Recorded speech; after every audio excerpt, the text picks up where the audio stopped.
June 7th of 1965, Estelle Griswold of Planned Parenthood, Connecticut, and Dr. Celie Buxton, a doctor and professor at Yale Medical School, were arrested and found guilty of violating the Comstock Act of 1879. Griswold and Buxton appealed to the Supreme Court of Errors of Connecticut, claiming that the law violated the U.S. Constitution. Oh, all right. All she and her doctor friend did was give information, instruction, and medical advice to married persons as to the means of preventing contraception. No harm done, right? That's not what Connecticut said, so the grizzly bear went to go slay the Connecticut law. This law would increase the national birth rates, trying to create more John and Kate +8. The majority sided with Griswold, resulting in 7 votes for and 2 votes against. It was concluded that the law violated the right to marital privacy and could not be enforced against a married couple. Because a married couple's use of contraception constitutes a fundamental right, Connecticut must prove to the court that the law is absolutely necessary in order to overcome that right. And since Connecticut failed to do this, the law was struck down as applied.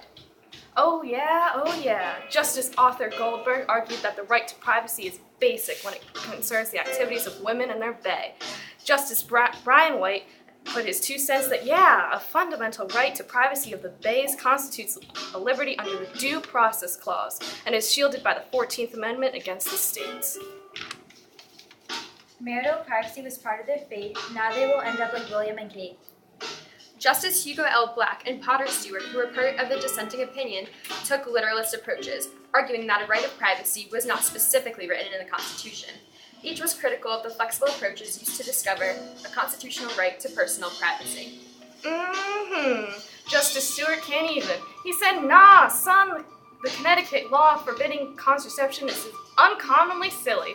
Though we are not asked in this case to say whether we think the law is unwise or even insane, we are asked to hold that it violates the U.S. Constitution, and that I cannot do. Justice Black turned down the faith on what he called a mysterious and uncertain concept of the natural law. The other justices said that's too hardcore. We'll end up like Big Brother like 1984. And that is how you slow jam the SCOTUS.